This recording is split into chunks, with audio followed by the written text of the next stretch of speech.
Cheers and salutations. Welcome, one and all, to Americans Learn. My name is Kit. Please be sure to like, comment, share, and subscribe, and hit that ring bell notification. That way, all of you beautiful people are made aware we upload new content upon our YouTube channel. And today, we're traveling in the dark with the Lady in the Dark.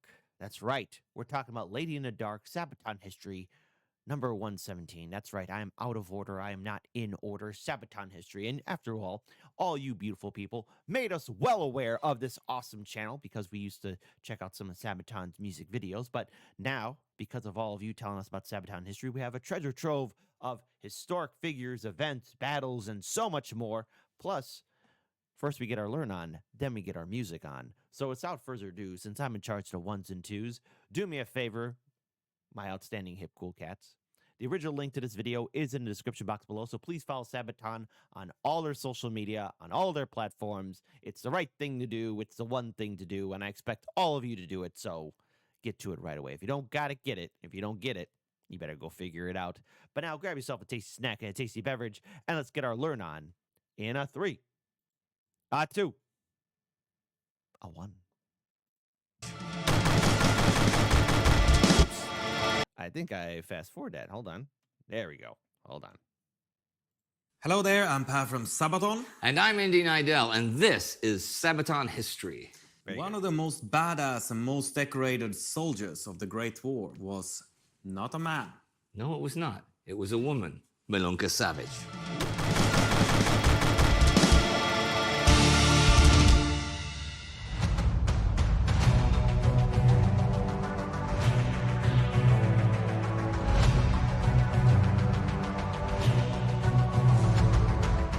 Milunka Savić was a badass. That is the simple truth. Milunka Savić. Huh. I've never heard of her. So, here's the thing why we have to get our learn on. There are so many people, stories, events that fly under the radar or are forgotten because, well, I guess schools don't want to teach people history anymore or something of that nature. But this is why Americans Learn exists, so we can get our learn on, and all of you can get your learn on too. And apparently, Milunka Savić is a badass. So let's find out. Truth. She was not only one of the few women who actively fought in the Great War, she did so for its entirety and became one of the most decorated women in military history. She was possibly born June 28, 1888, in the village of Koprivnica, Serbia. I say possibly because there aren't really any records of her family background or of her childhood. We know she had a brother because she joined the Serbian military in 1912 posing as a man, her brother. There are claims that she did this so he wouldn't have to serve, but that is not by any means certain. She did, however, want to see active duty, and women were only allowed to be medical staff at the time. She soon got plenty of action, fighting in both the Balkan Wars with a unit known as the Iron Regiment, and was promoted to corporal.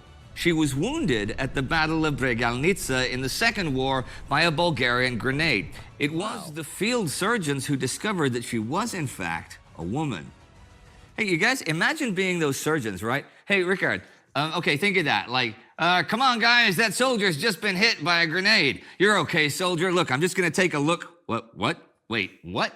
I mean, imagine being those guys. Well, anyhow, she recovered, but the brass wondered what to do with her. I mean, she was a really good soldier, so they didn't want to punish her or anything. And let's be clear, the military deployment that resulted in her gender reveal was her 10th deployment. They did offer her a transfer to nursing, which she refused. Apparently, she was standing at attention and said she wanted to fight battles for her country and would only accept active service. The officer facing her said he'd think it over and give her an answer the next day. Still at attention, she supposedly said, "I will wait." He only made her wait for an hour before giving her the green light and another chance at fighting. And boy, did she take that chance, because the Great War broke out the next year, and Serbia found itself repeatedly invaded by hundreds of thousands of Austro-Hungarian imperial soldiers. Yeah, well, I don't know. I mean, staying in for the Great War, I mean, I don't know. Hindsight is 2020 after all. November and December 1914, the Battle of Kolubara was fought. But though the Serbs were big underdogs, They not only won, they drove the Austrians right out of Serbia. Milunka Savić became a national hero after that. There were many tales of her actions at Kolubara. She crossed no man's land alone, tossing grenades, jumped into an Austrian trench, and took 20 prisoners single-handedly. Tales like these may well be true, or they may be exaggerations. She was honored, though, with the Star of Karađorđe with swords, which was the highest honor the Kingdom of Serbia offered.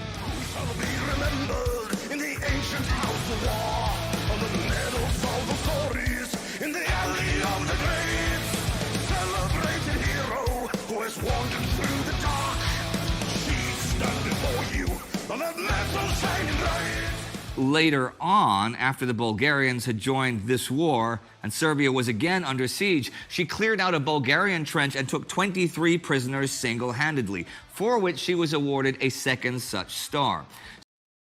So I'm going to assume that that high medal is equivalent to the Medal of Honor or the Victoria Cross, something of that nature. Wow. Not once, but twice. I never heard of this person. Wow. So there was obviously a whole lot of truth to the tales of her valor. That last happened at the Battle of Černa, and after that, the Serbian army retreated across the snowy mountains to the Albanian coast, and they only had like 100,000 troops left. They were evacuated by the British and French, and Milunka's unit then became a Serbian brigade in the French army.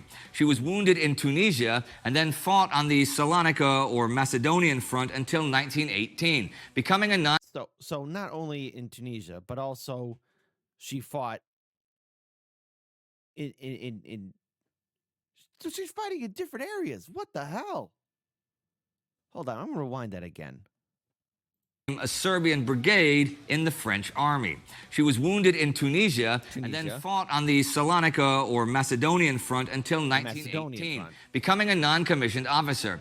She was wounded a total of 9 times and was decorated time and again by a variety of nations. I can see a little kid, the little girl looking behind her saying, I wish I could be like you, or I'm going to be like you someday. Being awarded the Russian Order of Holy George for What? courage, the British Medal of the Order of St. Michael, winning the French Legion of Honor twice, and also being the only woman in the Great War to win France's Croix de Guerre. How good was she?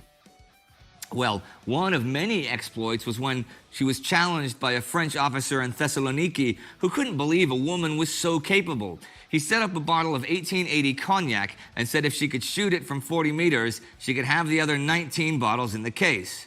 It took her just one single shot. That story, though, is also told with it being the French officer refusing to believe she could throw grenades with great accuracy, so she took the bottle out on the first grenade. But with the amount of awards and... I'm gonna say the grenade story's true, because I think that'd be funnier. The grenade story's better. honors she received, she is certainly one of the most decorated women in military history, if not the most decorated. A whole lot of the stuff people claim about her is very likely accurate. Even post-war, she continued to receive honors and awards, like the Serbian silver and gold medals for her service in the Balkan Wars. The French offered to give her a military pension if she would move to France and live there. She declined, though, and lived in Belgrade in what was Yugoslavia the rest of her life, except under occupation during World War II, in a neighborhood that is now named after her. As for civilian life, well, she didn't have any school certificate, and she may have been illiterate, so she worked in a post office and was a janitor in a bank. She got married. She had a daughter, she got divorced, she eventually adopted 3 more daughters, but life really was on a downward trajectory. During World War II, she was put in a concentration camp for nearly a year after refusing to attend a banquet thrown by Milan Nedic, the collaborationist prime minister of Germany's puppet Serbian government. And even after that war, lived pretty much in poverty and obscurity. Well, until the half-century remembrances of the Great War in the 1960s, that is. She turned up at those wearing her medals. And she had more medals than anybody. And the other soldiers sure remembered who she was and talked all about her legends and her exploits, so she became famous once again in her late 70s. She died at, possibly, the age of 85, October 5th, 1973, in Belgrade. Hers is a unique story any way you look at it, but she really was forgotten for a large chunk of the 20th century. That is no longer the case, and there have been movies and plays about her, and she is remembered as a Serbian war hero. Well, there's also a good song about her now, a Sabaton song. As it should be. Wow. Obviously, during the war, she survived the entire war on different battlefronts, winning not only medals and honors from her own country, but from Britain, Russia, France. That is a historic feat that I've never heard of before. But the sad, unfortunate truth is that, unfortunately, with many veterans who do go through combat and have those heights of glory and triumph and survival, there is always the downward portion. And look, life can be rough. Surviving the horrors of war is no easy task. And then finding out she went to a concentration camp because she refused to attend a banquet because some Jagoff collaborator was helping out the Third Reich, Adolf Hitler, and his Jagoff friends. That ain't right. I'm glad she survived it, and she lived up until 1973 at the age of 85. But wow. Wow, talk about a hero. This is it. Raise your hand for the lady of the dark. Soldier with the will to kill with a philanthropic heart. Praise the Lord, she's the girl in uniform. Fighting side by side with men, she will fight until the end.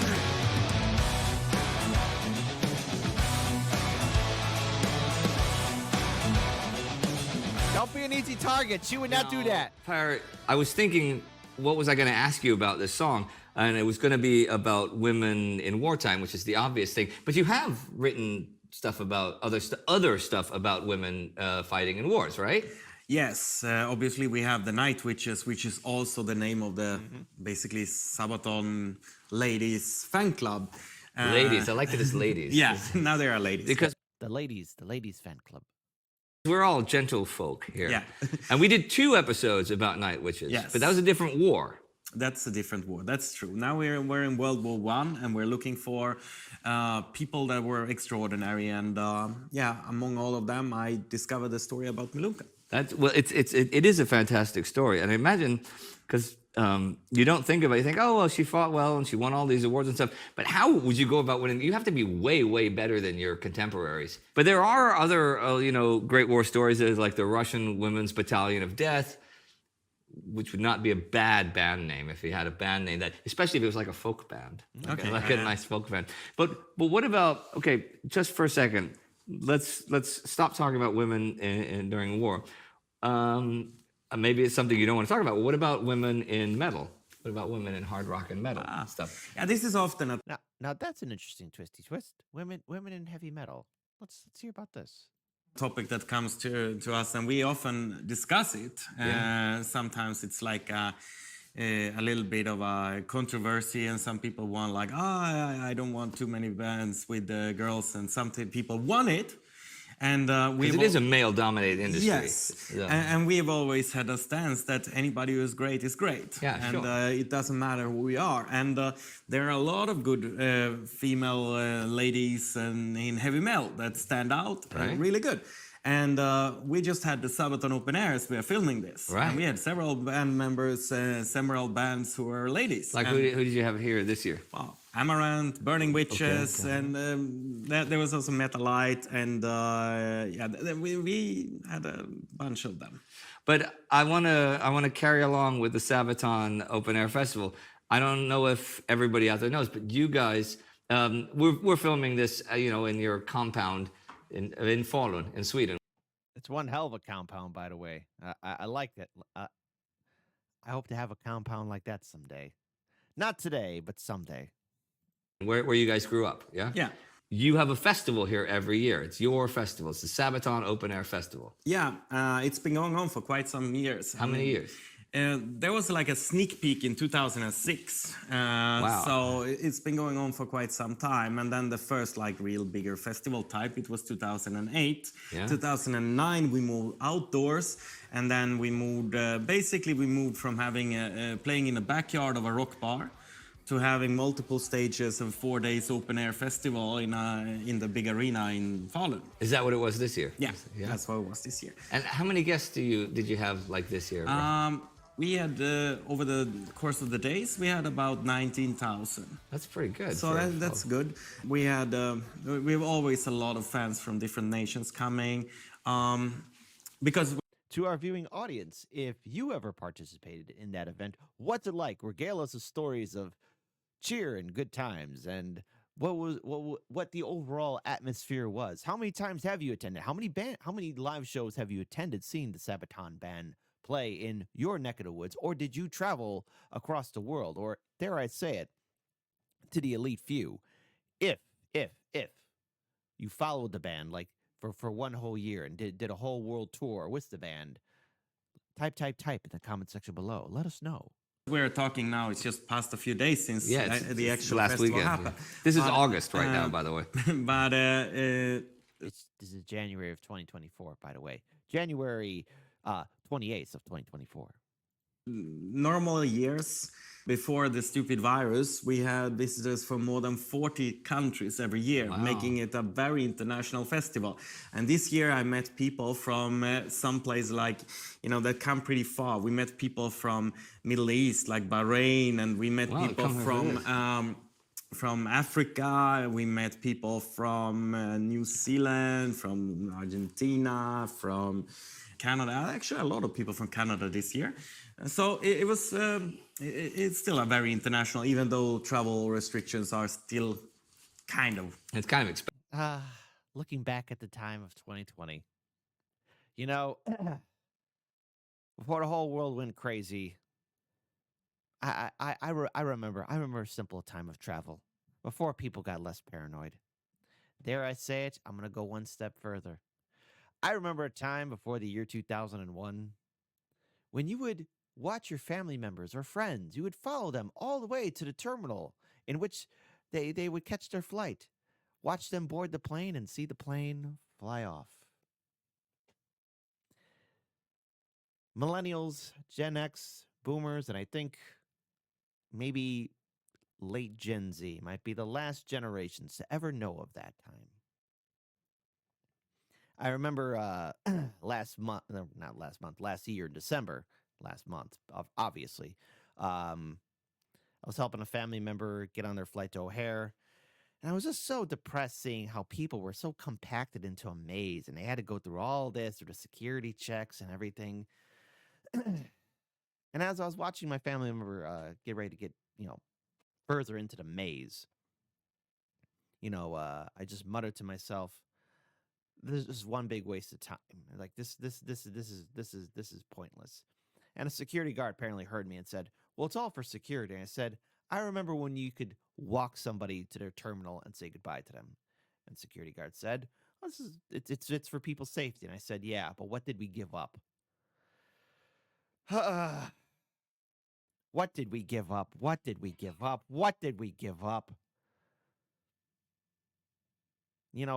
As a kid, I really liked going to the airport too, because I liked going to see the plane fly off. It was just something nice to see. Now we can't have anything nice. Expensive to travel too now. Now, do you guys play every year? Sabaton has been playing every year, yes. Yeah. And so if people want to be absolutely certain they can always see Sabaton play, they should always come to Falun during the Falun Open Air Festival. Yeah, that's true. And we usually did some kind of special show there as well. And what did you do? Did you do something special this year? Normal Sabaton show is not that long as we played a few days ago. So we played a couple of more songs, a little bit unusual songs. Did you play Lady of the Dark? We did not play Lady of the Dark. Damn, we should have done that. Yeah. How stupid can we? Hey, why didn't you do it? It's the wrong episode to talk about this. Yeah, it's a great song, but we didn't play it. But we Yeah. played Shirayama. It has nothing to do with Lady of the Dark. Yeah, but it was a good one. No, that's I like Shirayama. It's a song I forget about sometimes. You know what my current favorite is. I still like Attack of the Dead Men is my current favorite, but that changes like every 6 months. Maybe I don't know if that like. You guys that are serious Sabaton fans and listen to a lot of Sabaton, do you have one song that's like your total favorite overall, that's always going to be your favorite, like Primo Victoria or Eclipse of Gallipoli or something like that? Or does it change? Because mine changes like every 5 or 6 months. It was Gott mit uns for a while. And then when I saw you live, it was Resist and Bite. The first time I saw you guys live, Resist and Bite just... Because I never thought that was such a special song till I saw it live. And that was just... Boom! I've mentioned that before, though. So. I mean, for us, it's also like this. You know, it depends on. We have songs that are fun to play, and fun to listen to, and fun to write and record. Yeah. So it's very different. Yeah, they don't always overlap. No, they never overlap. Yeah, yeah. So currently, I mean, my favorite now, I think, to listen to is Dreadnought. Okay, yeah, it's a great song. To play, it's actually Christmas Truce. Okay, it's so. Christmas Truth. You know what? I remember listening to that. That is such warm feelings. Warm feelings. A time when there was peace on earth, when there was hell on earth. So damn emotional. We never thought that it's gonna resonate so good. So as it does on the stages. I mean, the audience reaction is just absolutely amazing. And you know the Christmas Truce video, you know, like you see Hannes with the grenades, you know, a grenade, right? Which that scene was in. There's a new export heavy metal documentary on Swedish television, which most of the world, I don't think it's been translated, can't see, but it's very good. And it's on the Swedish national television. And that section of you, it's got the scene of Hannes there. And when I think of that, I was suddenly thinking, wait. But Hannes has to deal with women in metal every day, right? Yes. So, obviously, his wife is the metal woman of the world. Yeah, which we managed to gloss over a few minutes ago. we didn't even mention that. But that's cheers to Floor.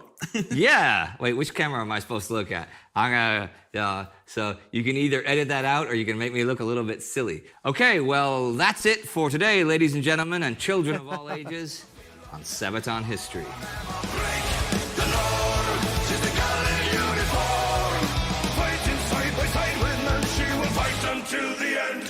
Thanks for watching. That was awesome, right?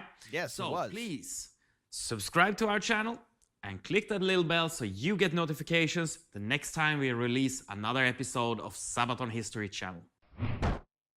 That's a good note to end it on because now my good, hip, cool cats, my outstanding, lovely, beautiful people, because you got your learn on, you know what the rules are. When it comes down to Sabaton History, we play some good old-fashioned music, and I will give my full thoughts. Oh, boy, excuse me for that. I will give my full thoughts after the music video is done playing. So, but first and foremost, Milunka Savić is a badass hero, somebody who is, I think, you know, if there are plays or videos or documentaries that we should check out, you, our viewing audience, after all, it was all of you beautiful people that told us about Sabaton History. So type in the comment section below if there's any kind of links of other unsung heroes, men, women, who served during the First World War, because, you know, a lot of these people are then cast aside because everyone's focusing on the great battles or the leaders at the time. And if we, you know, ignore like the other people who were part of this greater story, we're doing ourselves a disservice. So now, you know what the rules are. Since I'm in charge of the ones and twos, let's play some music. In a 3, a 2, a 1.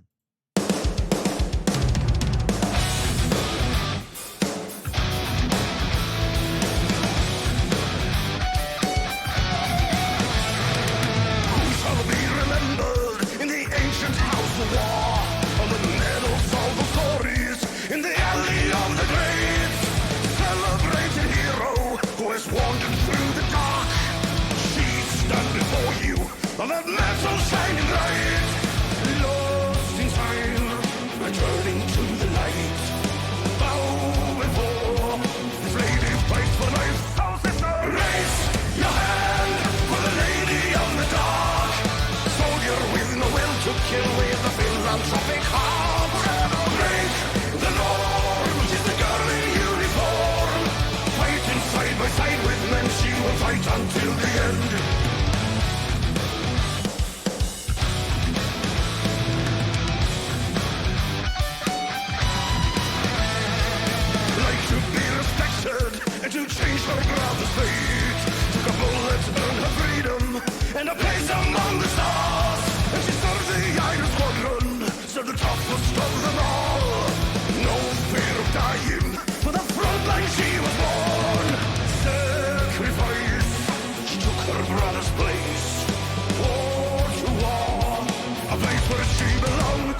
That's some good stuff right there. Wow.